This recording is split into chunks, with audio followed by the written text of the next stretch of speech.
Hola amigos, ¿qué tal? Vamos a continuar con esta serie sobre los salmos, las canciones de Jesús.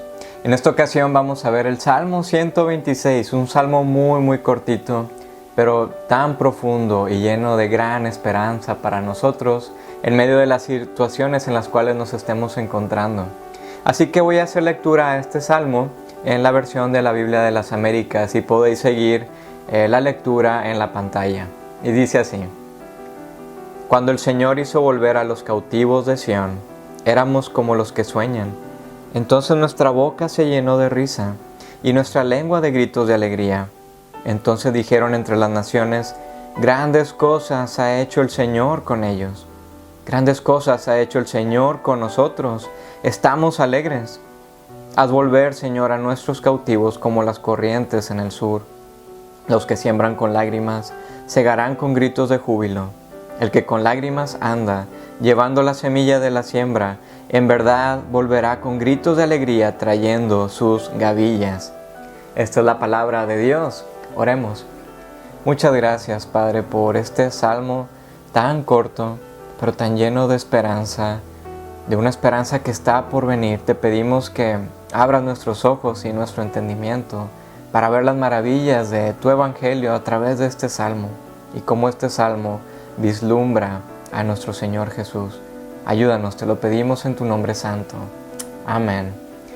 Bueno, tenemos ante nosotros este pequeño salmo y durante esta serie que hemos tenido, hemos estado viendo diferentes temas en cada uno de los salmos, ya que han estado escritos bajo diferentes circunstancias, por lo cual encontramos canciones de alabanza, canciones en tiempo de dudas, canciones de arrepentimiento, de lamento. Hemos visto también canciones de confianza, de búsqueda de justicia, de admiración por la ley de Dios, etc. Pero también hemos tenido diferentes autores, entre ellos a David, a Salomón, a Asaf, Emán y otros que desconocemos también su nombre. Ahora tenemos este pequeño salmo y lo único que sabemos de esta canción es que pertenece a un grupo de canciones que se llaman de ascenso gradual, que son del Salmo 120 al 134. Y se piensa que durante el ascenso de todos los peregrinos, cuando iban hacia Jerusalén para adorar a Dios, posiblemente todos ellos iban cantando estos salmos. Y este canto en especial es un lamento, pero es un lamento muy particular, ya que es una petición intensa por un avivamiento, por una restauración. Es una petición por la intervención misma de Dios en los hechos del presente, como lo ha hecho en el pasado de una manera tan gloriosa. El salmista desea que Dios vuelva a intervenir, que envía su espíritu con gran poder y observa desde lejos un futuro glorioso que está por venir. Un futuro de que la tristeza que pesa actualmente se convertirá en un gozo vibrante. Y el salmista tiene esperanza porque sabe y conoce cómo Dios ha actuado en el pasado y sabe que Dios ha prometido que volverá a actuar de esa manera tan poderosa, porque Él es Jehová. Él es el yo soy el que soy. Es un Dios que nunca cambia y eso debería de dar un alivio y un descanso para nosotros. ¿Y qué es un avivamiento? Bueno, es un despertar espiritual, es un renacer ocasionado por una visita especial de Dios. Pero podéis pensar, bueno, que Dios no está en todos los sitios. Sí, pero cuando nos referimos a que Dios visita a su pueblo, es que lo hace de una manera relacional, como un padre con su hijo. Cuando la presencia misma de Dios desciende a su creación, renueva, conmueve y estremece todas las cosas. Hay un florecimiento en todos los aspectos. La visita de Dios trae una belleza excepcional e irresistible tanto en individuos como también en comunidades. De hecho, los primeros 2 capítulos de Génesis nos hablan de una belleza extraordinaria en el jardín que Dios creó y esperamos ansiosamente por la nueva recreación que está por venir, como un torrente de aguas que llegará. Y esta excepcional belleza e influencia irresistible va a conmover y va a impactar de tal manera que de hecho todos, en cada nación, en cada lengua, cada cultura, dirán maravillados, perplejos, asombrados, como dice el versículo 2 de este salmo: grandes cosas ha hecho el Señor con ellos. Grandes cosas. ¿Y qué hay de nosotros? ¿Qué nos dice este salmo para nosotros hoy en día? ¿Deseamos que Dios se manifieste también de esta manera tan poderosa? ¿Estamos orando por un avivamiento y un descenso poderoso del Espíritu Santo, tanto en nuestras vidas como en nuestra comunidad? ¿Estamos deseosos de ver vidas y ciudades transformadas por el Evangelio poderoso de Jesús? Dice Derek Kidner, un comentarista sobre este salmo. Dice, este salmo habla primeramente en su propio tiempo, pero nos sigue hablando hoy en día. Los milagros del pasado nos invitan a vislumbrar el futuro. Los lugares secos serán ríos potenciales. El trabajo arduo y la buena semilla es un preludio para el tiempo de cosecha. De hecho, en otros salmos y en los libros de los profetas encontramos una idea que se repite una y otra vez, el cual es el deseo de todos, de que la gloria de Dios vendrá impetuosamente y cubrirá la tierra, como las aguas cubren el mar. Así, con este salmo podemos reflexionar en 3 elementos que se repiten en las historias de avivamiento. Número 1, una crisis que impulsa.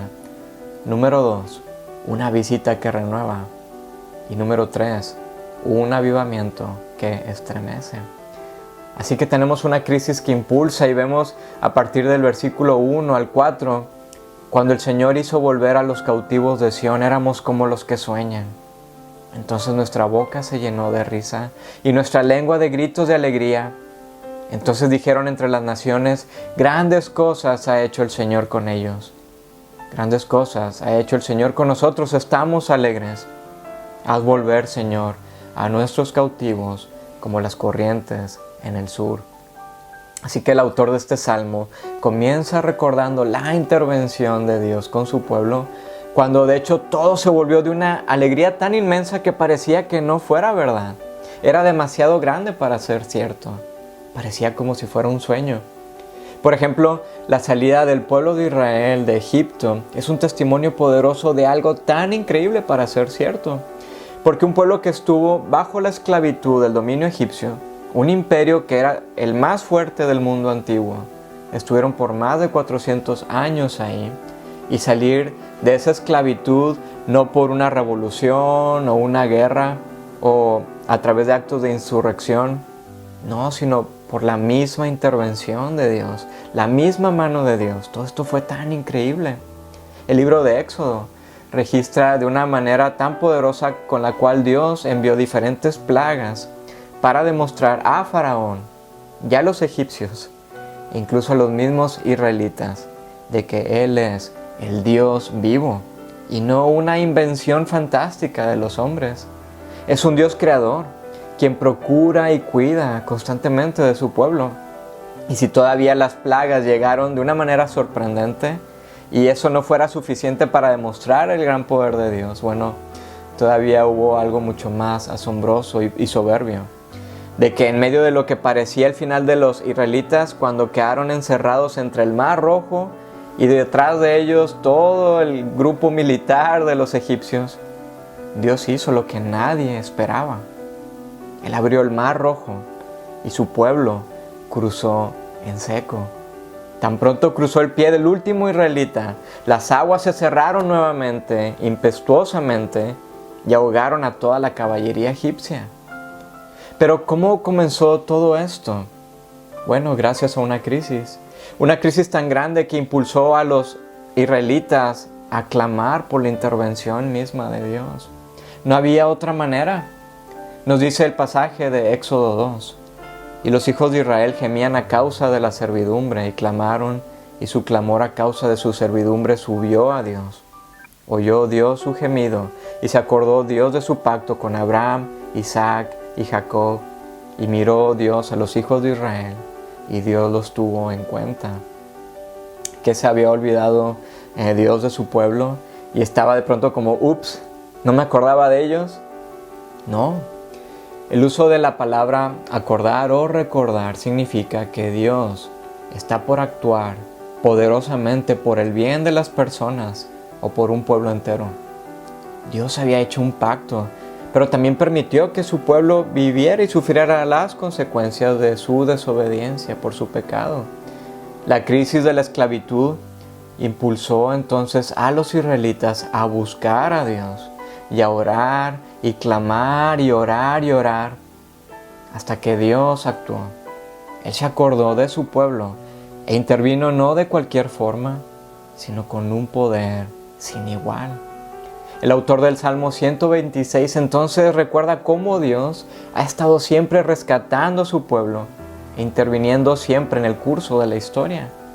Porque después del Éxodo vemos cómo Dios actuó con fidelidad con el pueblo durante su peregrinaje en el desierto por 40 años.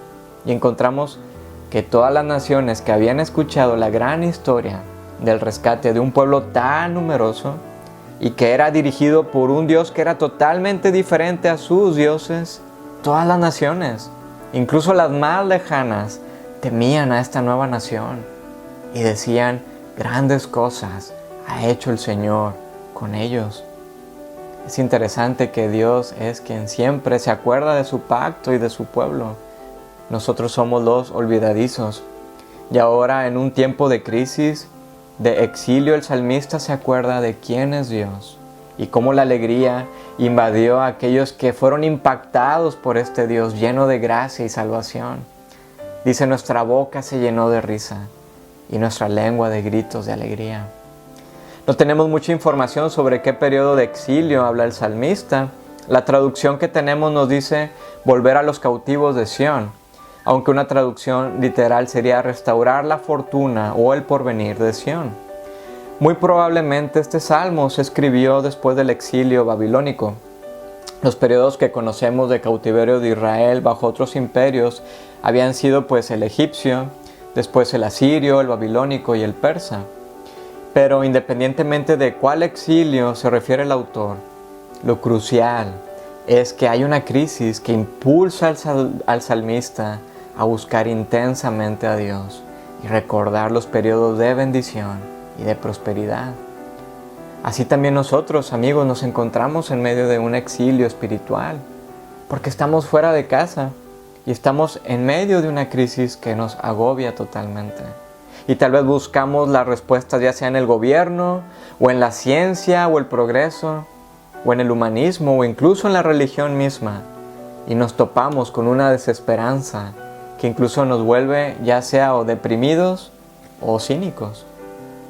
Ya Dios les había advertido al pueblo de Israel, después de salir de la esclavitud, rumbo a la nueva tierra, que sería una especie de un Edén recobrado. Ya les había advertido sobre las consecuencias de su desobediencia, lo cual se reflejaría no solamente en un exilio físico, sino también espiritual, uno más profundo. Y ese tipo de exilio es un decaimiento total. No hay vida ni hay florecimiento. Pero Dios prometió restauración. En Deuteronomio capítulo 30, Dios le dijo a Israel a través de Moisés: y sucederá que cuando vuelvas al Señor tu Dios, tú y tus hijos, y le obedezcas con todo tu corazón y con toda tu alma, conforme a todo lo que yo te ordeno hoy, entonces el Señor tu Dios te hará volver de tu cautividad y tendrá compasión de ti, y te recogerá de nuevo de entre todos los pueblos a donde el Señor tu Dios te haya dispersado. Si tus desterrados están en los confines de la tierra, de ahí el Señor tu Dios te recogerá, y de ahí te hará volver. ¡Qué gran promesa de parte de Dios! Así que muy probablemente el salmista tiene esta promesa en su mente, en su canto, por un avivamiento, por una restauración de todas las cosas. En el exilio, en medio de su crisis, él está buscando a Dios con intensidad, con todo su corazón y con toda su alma. Y está cantando: restaura, oh Señor, nuestro porvenir, como las corrientes del sur. ¿Qué crisis estás enfrentando hoy? ¿Qué crisis estamos enfrentando todos como pueblo? ¿Deseamos la intervención de Dios en nuestras vidas? Busquemos a Dios y no nos cansemos de orar y clamar y orar. Restáuranos, Señor, sácanos de nuestro exilio y haznos volver a casa. Así que tenemos una crisis que impulsa. Punto número 2, una visita que renueva. Y viendo el versículo 4 dice: Haz volver, Señor, a nuestros cautivos como las corrientes en el sur. Toda la historia de salvación de Dios a su pueblo siempre ha sido por su intervención divina, a través de actos tan espectaculares y asombrosos. Vemos cómo abre el Mar Rojo, o después cuando van a llegar a la tierra de Canaán, abre el río Jordán, o envía terror a los ejércitos enemigos y estos huyen de manera sorprendente. O vemos en el libro de Jueces cómo usa a unos cuantos soldados para vencer a miles y miles. Bueno, el autor en medio de su exilio conoce todas estas historias de salvación de Dios a su pueblo. Historias que no se han borrado y que han permanecido por todos los tiempos. En medio de su búsqueda de Dios, el salmista pide la renovación de su espíritu porque está en un decaimiento y busca un espíritu que es vivo, vibrante y que florece. La traducción literal de este versículo 4 sería algo como: restaura Jehová nuestra fortuna como las corrientes del sur o del Negev. Él sabe que Dios ha prometido una bendición más allá de tu imaginación. Por toda la historia del pacto de Dios con Abraham, con Isaac, con Jacob, y luego con Moisés y posteriormente David, y luego todos los profetas. Esta renovación es una de proporciones maravillosas, y el autor conoce todas estas promesas y usa una ilustración interesante en este salmo. El Negev es una zona totalmente árida, totalmente desértica, y podrás encontrar zanjas ocasionadas por erosión de corrientes de agua. De vez en cuando, las montañas en el norte se generan tormentas y los torrentes por las lluvias descienden hacia el desierto del Negev. Esas son las corrientes del sur, corrientes de agua donde antes no había. El comentarista bíblico Derek Kidner dice al respecto: la bendición repentina tiene su perfecta ilustración aquí, ya que pocos lugares son más áridos que el Negev y ocurren algunas de las transformaciones más dramáticas, como la de una zanja totalmente seca en un torrente de aguas. Tal puede ser el efecto de un aguacero, que también puede convertir el desierto en un lugar de hierba y flores durante la noche. ¿Podéis creerlo?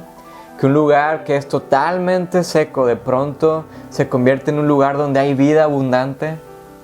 Cuando presenciamos la visita de Dios, tanto a individuos como a toda una comunidad, sucede un florecimiento, un despertar que impacta de maneras tan dramáticas que inevitablemente los de alrededor dirán: grandes cosas ha hecho el Señor. Esto es una total restauración, es una renovación de grandes proporciones. Y vemos cambios tan dramáticos como en los pasajes ya sea de Nehemías o Esdras en el Antiguo Testamento, donde el pueblo de Israel, después de volver a casa, después de un terrible exilio, ocasionado primeramente por la invasión de los asirios, luego los babilonios y después los persas, vuelven finalmente a su tierra para hacer la renovación de toda la ciudad, porque se encuentran que todo está en ruinas, todo está deshecho, incluso el templo de Dios está destruido. Y mientras renuevan la ciudad, Dios permite una renovación todavía más grande, la de sus propios corazones. Dios visitó a su pueblo a través de la exposición de su ley, la exposición de su palabra por medio del escriba Esdras. Y al escucharlo todo el pueblo se estremeció y lloró, hombres, mujeres y niños. Vemos que su llanto fue genuino, no fue el llanto de una rabieta infantil por tener un castigo, no, sino que fue un lamento que sucede durante un quebrantamiento al reconocer su desobediencia y su pecado hacia Dios. Pero lo hermoso que vemos en estos pasajes es que no todo quedó en un lamento o en llanto, sino que después Esdras, Nehemías y el resto de todos los sacerdotes comienzan a consolar al pueblo y los animan a beber de lo dulce, a comer de lo mejor, a invitar a los demás que no tienen dinero y hacen una gran fiesta. El llanto se convirtió en un grito de alegría. Tenemos también una historia de avivamiento renovador en el pasaje del Nuevo Testamento, en Hechos capítulo 2, cuando todos los israelitas que están dispersos entre todas las naciones llegaron a Jerusalén para celebrar la fiesta de los primeros frutos, que se conoce como el Pentecostés. Y cuando escuchan el discurso del apóstol Pedro sobre el Evangelio, sobre el padecimiento de Jesús y su exaltación después de su resurrección, todos estaban tan perplejos y compungidos, estaban llenos de dolor y preguntaron a una gran voz: ¿qué debemos hacer? Y escucharon después las más grandes palabras de consuelo y perdón. Pedro les dijo: arrepentíos y sed bautizados cada uno de vosotros en el nombre de Jesucristo para perdón de vuestros pecados, y recibiréis el regalo del Espíritu Santo. Posteriormente vemos que hubo un florecimiento en el Negev, hubo una gran fiesta, y nos sigue diciendo el pasaje de Hechos que 3,000 personas se convirtieron aquel día. 3,000 personas. Y nació un nuevo pueblo, la iglesia. Después en Hechos 4 encontramos que 5,000 personas se convirtieron. Así que esto fue una visita de Dios a través de su Espíritu, que trajo una renovación sin igual, que dio lugar a un florecimiento. El florecimiento de la iglesia, que comenzó a impactar, a influir a una sociedad abrumada y que estaba tan quebrada.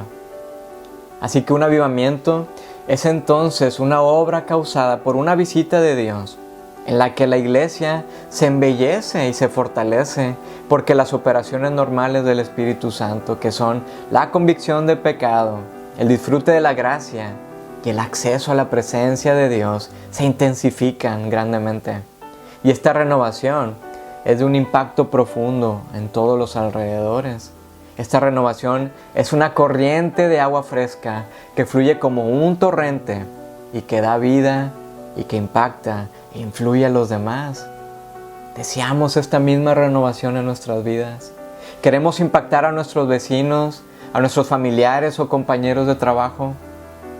Amigos, oremos por esta visita de Dios a través de su Espíritu Santo, que embellece y que hace florecer. Y encontramos en el último punto un avivamiento que estremece. Y vemos en los versículos 5 y 6 de este salmo: los que siembran con lágrimas segarán con gritos de júbilo. El que con lágrimas anda llevando la semilla de la siembra, en verdad volverá con gritos de alegría, trayendo sus gavillas. El autor nos da ahora otra ilustración de un avivamiento, y esta ilustración es entrañable. La ilustración que nos da es la de un agricultor. Y si sabemos algo de la vida del campo, es que hay que ser pacientes para labrar la tierra, sembrar y después cosechar el fruto. La palabra clave en la agricultura es tiempo. Y nosotros somos muy impacientes. Y en términos de un avivamiento, esta es una mejor ilustración, porque hay sudor y lágrimas de por medio. Labrar la tierra duele, y más cuando se trata del campo espiritual. ¿Habéis estado orando por mucho tiempo por amigos o familiares para que conozcan el Evangelio? ¿Te duele la condición espiritual de tu comunidad o de tu país? Si es así, esto lleva a un pesar por esas personas, pero no guardes tus lágrimas. Tus lágrimas están regando algo. Tus lágrimas están produciendo algo. Las lágrimas no solo estarán dando paso a la alegría, sino que tus lágrimas estarán, de hecho, produciendo una alegría sin comparación.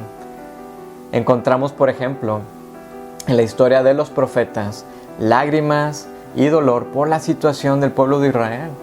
Pero después Dios, en su compasión, los visita y les revela un futuro glorioso que solamente vislumbraron desde lejos, pero sabían que era un avivamiento que estaría por llegar y sería uno mucho más fuerte que las torrentes en el Negev. Es un avivamiento que la tierra misma no puede contener, ya que la gloria de Dios cubrirá toda la tierra como las aguas cubren el mar. El profeta Joel vislumbró algo de estas dimensiones que encontramos en el capítulo 2 de su libro. Aún ahora, declara el Señor, volver a mí de todo corazón, con ayuno, llanto y lamento. Rasgad vuestro corazón y no vuestros vestidos. Volved ahora al Señor vuestro Dios, porque Él es compasivo y clemente, lento para la ira, abundante en misericordia. Entonces el Señor se llenará de celo por su tierra y tendrá piedad de su pueblo.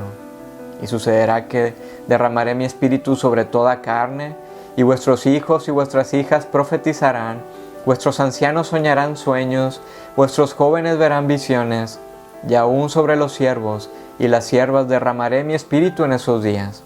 Y sucederá que todo aquel que invoque el nombre del Señor será salvo, porque en el monte Sión y en Jerusalén habrá salvación, como ha dicho el Señor, y entre los sobrevivientes estarán los que el Señor llame. Este avivamiento es uno que llegará con la visita misma de Dios a través de su Espíritu y conmoverá y sacudirá a todos los pueblos y culturas. Encontramos en la historia lágrimas que se convirtieron en un torrente de alegría y esperanza, historias de avivamiento que estremecieron diferentes naciones. Por ejemplo, durante la época de la Reforma Protestante, Dios visitó individuos y también reinos a través de su palabra y de su Espíritu, que llevó posteriormente al arrepentimiento y confesión de pecados, que estas culturas o reinos fueron totalmente renovados y transformados de una manera radical. Hubo un renacimiento y florecimiento de civilizaciones, y todo esto comenzó por una crisis que impulsó a las personas a buscar a Dios intensamente en medio de lágrimas, y posteriormente recibieron la visita de Dios que trajo una renovación y un avivamiento de grandes proporciones. Después encontramos el gran avivamiento americano, que incluso todavía existe repercusiones en la actualidad. Y este avivamiento comenzó cuando pastores americanos comenzaron a buscar a Dios en oración intensa y fueron renovados y conmovieron a sus contemporáneos. Tenemos la historia de Cotton Mather, que era un ministro puritano de quien se sabe, de acuerdo a su biografía, que pasaba horas y horas orando por un despertar del verdadero cristianismo en lo que era la Nueva Inglaterra. Él murió en 1728, pero unos cuantos años después, el avivamiento llegó de manera poderosa que estremeció a una nación que estaba en sus inicios, los Estados Unidos. Jonathan Edwards y George Whitefield eran predicadores de esa época y ellos llenaban sus congregaciones con miles de personas. Posteriormente, en 1850, alrededor de ese año en Londres, en una capilla bautista que reunía unas pocas personas, en un santuario que fue construido para llenar unas 1500 personas, los líderes de esa congregación llamaron a un chico de 19 años para que predicara en esa iglesia. Este chico nunca había terminado la escuela secundaria. Su nombre era Charles Spurgeon. Spurgeon llevó a muchas personas a orar por una visita de Dios. Incluso desarrolló una estructura donde siempre había un grupo de personas orando por él cada vez que predicaba. Por el resto de su vida tuvo personas que probablemente nunca lo escucharon predicar porque siempre estaban orando por él. Así que en el año 1859 el avivamiento estalló por todo el mundo. Y en ese año, pero en los Estados Unidos, un pequeño grupo de personas comenzó a orar por un avivamiento similar. Un grupo de 6 hombres de negocios en la calle Fulton Street en Nueva York comenzó a reunirse semanalmente para orar. Y un año después, 10,000 hombres de negocios estaban orando cada mediodía por una visita de Dios.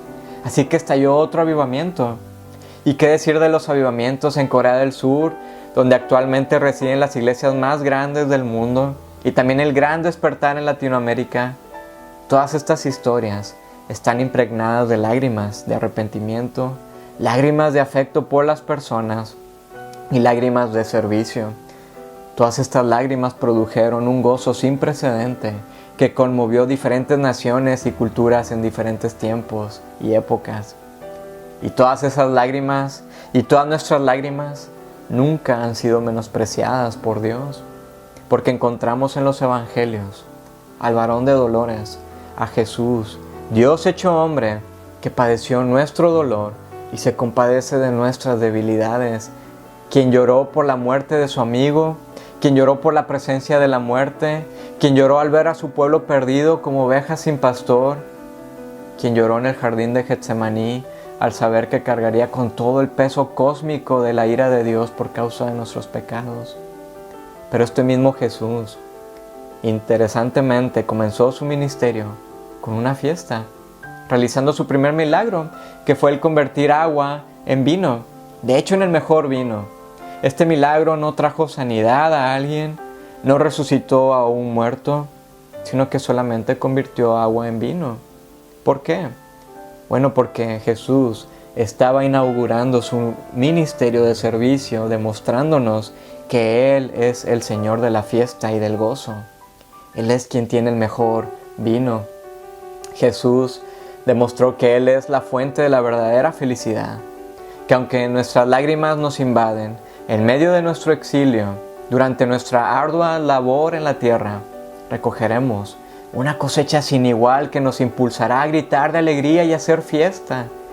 Jesús comenzó con un gozo desbordante, ya que después sería el varón de dolores, llevando cada uno de nuestro sufrimiento y lágrimas para apuntarnos a un gozo que aún no conocemos, pero que sabemos que existe y que jamás tendrá fin. De nuevo, Kidner, el comentarista bíblico sobre este salmo, dice al respecto del versículo 6: las traducciones modernas tienden a omitir las palabras adicionales de énfasis en el versículo final. Tanto la salida como el regreso a casa se acentúan con una duplicación del verbo, y podría traducirse como el que ciertamente sale llorando, ciertamente volverá a casa con gritos de alegría. Esta gran certeza por una búsqueda de un avivamiento se produce gracias a Jesús, de quien el autor del libro de Hebreos en el Nuevo Testamento nos dice: fijemos la mirada en Jesús, el iniciador y perfeccionador de nuestra fe, quien por el gozo que le esperaba soportó la cruz, menospreciando la vergüenza que ella significaba, y ahora está sentado a la derecha del trono de Dios. Así que, amigos, tenemos en este Salmo 126 una canción de avivamiento, una mirada al Evangelio desde lejos, al Evangelio de Jesús, observando la cruz y también la obtención del gozo sin igual al saber que cada una de nuestras lágrimas no han sido jamás ni lo serán en vano. ¿Cuáles son tus lágrimas? No os desaniméis. Sigamos orando y buscando a Dios, pidiendo por una renovación de nuestro ser, de nuestra iglesia y de nuestra comunidad. Que nuestro corazón esté anhelando un avivamiento en nuestro país, un avivamiento de grandes proporciones que hará que todos digan: grandes cosas ha hecho el Señor con ellos. El Espíritu de Dios se está moviendo y tenemos una gran esperanza, como la del profeta Habacuc, que dice: pues la tierra se llenará del conocimiento de la gloria del Señor, como las aguas cubren el mar. Amén.